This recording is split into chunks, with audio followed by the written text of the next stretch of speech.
Assalamu alaykum qarindoshlar. Uyg'ur sog'lomlik kanaliga xush keldinglar. Bugungi temamiz yoshirin diabet kasali, ya'ni diabet kasalining oldingi davrining diabet kasaliga aylanishini qanday to'simiz. Buning uchun diabet kasali degan nima deganga qisqacha bir aniqlik beraylik. Diabet kasali qondagi shakar moddasining yuqorilab ketish sababli kelib chiqqan bir qancha xil klinik alomatlar. Diabet kasali ikki turlik bo'ldi. Birinchi turlik diabet kasali, yana birisi bo'lsa ikkinchi turlik diabet kasali. Birinchi turlik diabet kasali deganimiz badanda insulinning kam bo'lishidan kelib chiqadigan diabet kasali bo'lib, buni davolashda insulin ishlatamiz. Bu kasal bolalar va yoshlarda ko'p uchraydi. Ikkinchi turlik diabet kasali bo'lsa, badanimizda yetarli insulin bor, lekin bizning turmush va yemak-ichmak odatimiz sababli badanda shu insulinga qarshilik kuch shakllanganligi uchun insulin o'zining rolini joriy qildira olmaslik sababidan qondagi shakar moddasining eshib ketish sababidan kelib chiqadigan kasallik. Hozir biz yemek yeganda qondagi shakarning o'rnishi va qanday insulinni ajratib chiqarish to'g'riliq ozroq fiziologiyasini so'zlab o'tay. Biz normalda yemek yegandan keyin oshqozon uchay sistemasi orqali oziqli qon tomiriga so'mirilib kiradi. Bu chog'da qon tomiriga kirgandan keyin qondagi shakarning miqdori o'rlaydi. Bu o'z vaqtida oshqozon osti bezi, seriq turgan oshqozon osti bezi bunga signal berdi, qondagi shakar o'rladi deb. Buning bilan oshqozon osti bezi insulin ajratib chiqardi. Insulin bu qon tomirida eqib yurgan shakarlarni hujayralarning ichiga kirgizdi, ochqichlik rolni o'ynaydi. Bu hujayraning ichiga kirgizishga insulin. Bundan keyin bu hujayralarni oziqlik bilan ta'minlagan bo'ldi insulin.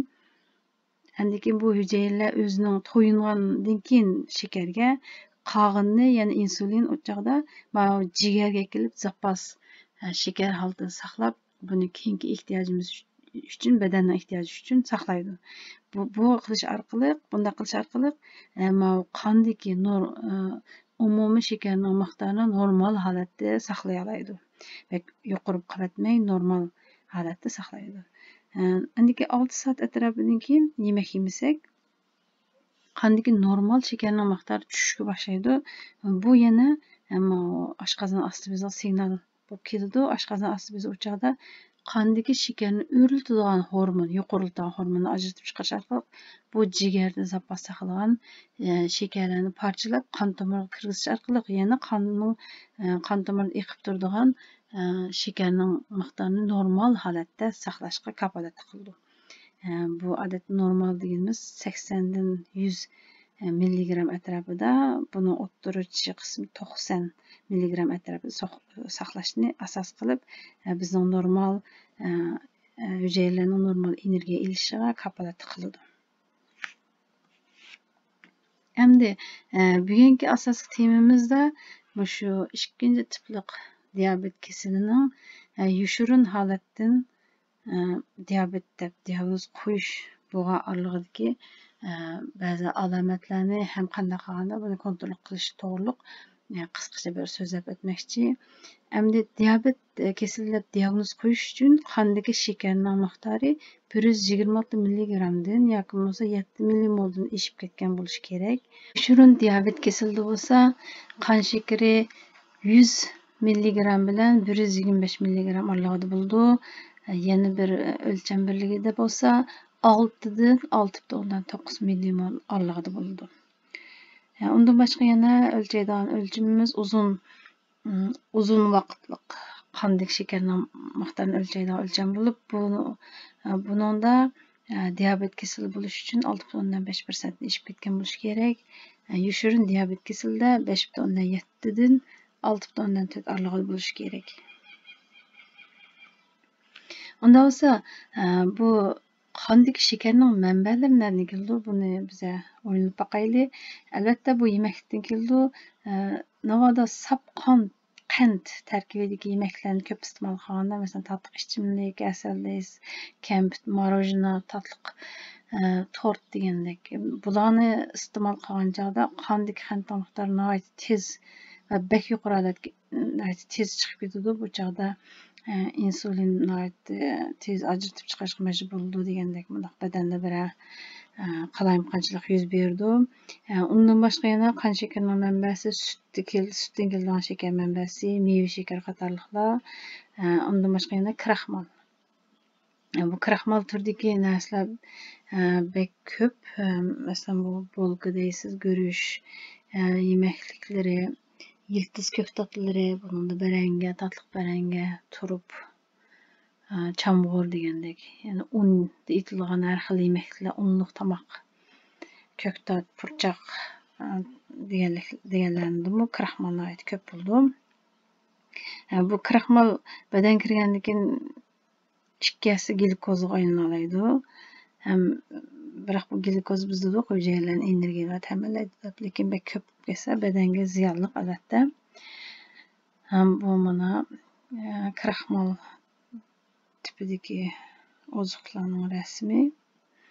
Endi biz yemek yeganda shu badanga qonga shakar bo'lib kirganda bu oshqozon osti bizni insulin ajratib chiqardi. Insulin mana qora odam shaklliklari insulin deb o'ylasak, masalan, shakarni hujayralarning ichiga taqsimlaydi. Bu insulinning birinchi qiladigan ishi butun shu badandagi shakarning miqdorini biz 80 dan 100 milligram aralığında bo'lsa normal dedik. Yana bir xil o'lchimimizda 4 dan 6 millimol atrofida aralığında deymiz. Bu taxminan bir qo'shiq shakarning miqdori bilan teng. Demak, butun badanimizdagi qondagi shakarning miqdori faqat bir qo'shiq shakar miqdori bilan teng degan gap. Bu taxminan 5 gram atrofidagi shakar. Nəhayət az degan gapda badanimizda mushuncha shakar bo'lsa, badanimizdagi har bir hujayralarning iqtidorini normal energiyasiga kapolat qila olamiz. Lekin biz masalan bizning uyg'urcha tomoq yeyishimizni desak, atdeganda atgan choy bilan toza kelishtirib qo'rmalar bilan bir yeymiz balkim. Tushda lag'man, bir taqsi lag'man bo'lsa, kechda yana bir xil qo'rim bilan tomoq yeb qolsak, masalan, shunday yedik desak, endi arliqlarda ancha-muncha o'shaqcha yegan bo'lsak, hisobda bir kunda badanga kirgan umumiy shakarning miqdori 30 qo'shiqni ishib ketadi degan gapgan. Men miyada 30 qo'shiqni sizib kirgizamadim miyaga. Aran 8 ni qildim. To'g'ri tushunishinglarni umid qilaman, lekin 30 qo'shiqdan ortiq bo'lib ketdi ekan. Asli badanimiz ehtiyojli bir qo'shiqdi, lekin 30 qo'shiq. Demak, 30 qo'shiq kunda kiraversa, bu badanimizga nisbatan bir yuk bo'ladi. Demak, bayam qisqa tushuntirdim. Badanga kirgan shakar birinchi insulin qiladigan ishi buni hujayralarning ichiga kirib, uni hujayralarni energiya bilan ta'minlaydi. Eshib qolgani jigarga akab shakar holatida saqlaydi dedik.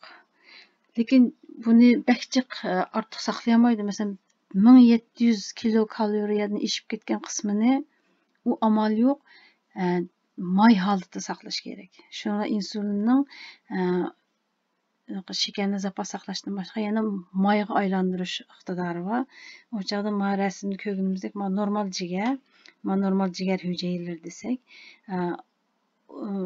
qandni davomli ashta kunda o'xshash o'zimizning yemak-ichmak atib ichib yeyversa, kunda 30 qo'shiq shakar kirdi desak, u bir qo'shiq shakardan 30 sasi ortiq degan gap. Undaqda bu ortiqni zapas holatda saqlab bo'lolmay, shakar holatda saqlab bo'lolmay, buni cho'qim may holatda saqlash kerak. May holatda saqlagandan birinchi boshlanadigan organ, may qoplaydigan organ jigardan boshlanadi ekan. Mana jigar, may qoplagan jigar, mana ko'rganman, seriq turgan maylar. Hisobda hujayralarning ichida mayga chilab qo'ygandek bo'lish boshlaydi. Shu mayga aylanadi. Navoda biz yemak-ichmak otimizni o'zgartmayversak, u chog'da bu jigar may qoplab bo'lgandan keyin jigardan boshqa a'zolar may qoplashga boshlaydi. Buningda Mana ma adamnınki ma birinchisi normal insonda ozroq may bo'ldi, nihoyat oz. Ma o may qaplab ketgan jigan may qaplab bo'lganki, ma jigan may qaplangan jigan. Undan keyin ma jiganning atrofidagi a'zolarning hammasi oraliqda may bor. Keyin asosiy qo'saqning terisi yo'g'naydi. Texmi ig'ir bo'lganlar ma jigan mayli texmi ig'irlab ketib, ma badandagi mayning miqdori nihoyat yuqorilab ketadi.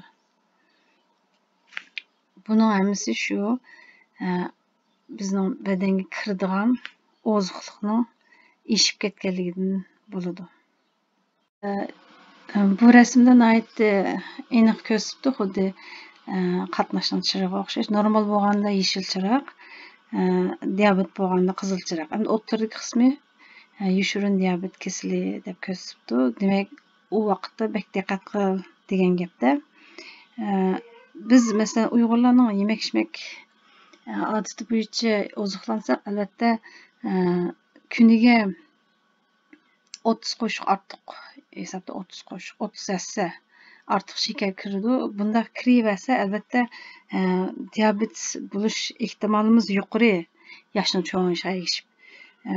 Diabetning oldingi yoshirin holatdagi ahvollarimiz balkim ko'p bo'lishi mumkin odatdagi. Biz o'zimiz normal deb his qilamiz, lekin normal emas bo'lgan diabetning oldingi davrda yashayotgan Uyg'urlar ko'p bo'lishi mumkin. Masalan, tuvandagi bir necha alomatlarni shularga qarab siz his qilib beqing, sizda yoshirin diabet kasali bormi yoki bo'lmasa diabetning oldingi kandidatimi siz? Buni his qila olasiz, buni ko'rgandan keyin.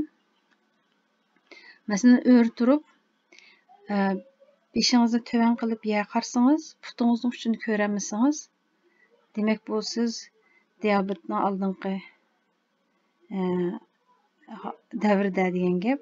Demak, qo'saqda may ko'pligan, may qaplab ketgan, albatta jiganni may qaplab bo'lgan degan gap. Ikkinchi alomati kichik taratga kichik tarat burunga qaraganda ko'plash. Hatto kechida kichik taratga chiqishga odatlanib qolish. Bu yoshga cho'ng bo'lgandan keyin ko'rilsa, albatta bu diabetning qandagi shakarning miqdorining normal bo'lmaganligining bir alomati. Yana biri unutqoqlik, xuddi divangli kasalligiga o'xshash, o'zini qo'ygan tutqun bilmay unutqoq bo'lib qolish. Bu shakarning yuqorilab ketganining bir alomati.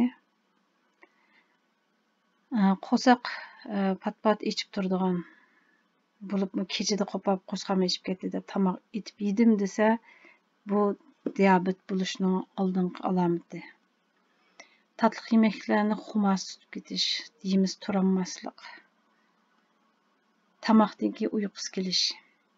Tomoqni yeb bilan uxlab qolgan birisini ko'rsangiz, qand miqdorini tekshirib beqishga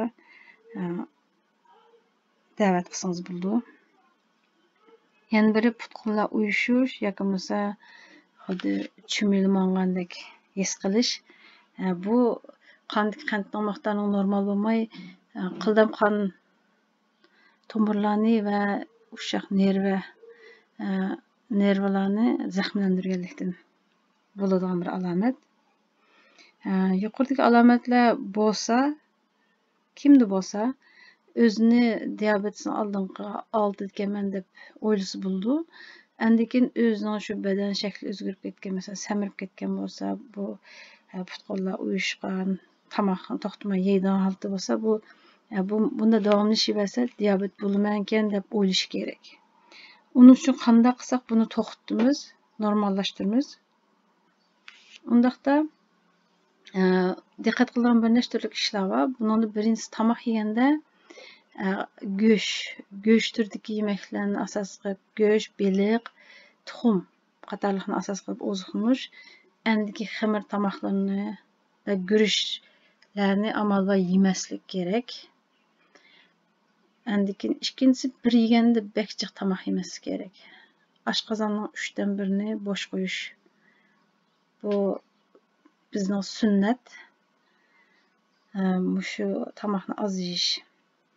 Yana birisi qo'rg'anda shu su maylarını qızıtıp, hajıldatıp qorishning o'zi anda qoraganda may kislotalik badanga ziyonli bo'lgan kislotalik moddalarni ajratib chiqara olar ekan. U chog'da u badanga ziyonli bo'lib ketadi ekanda. Shuningga amal bo'lsa bek qizitib, qo'rib tomoqlarni etib yemagan eng yaxshi.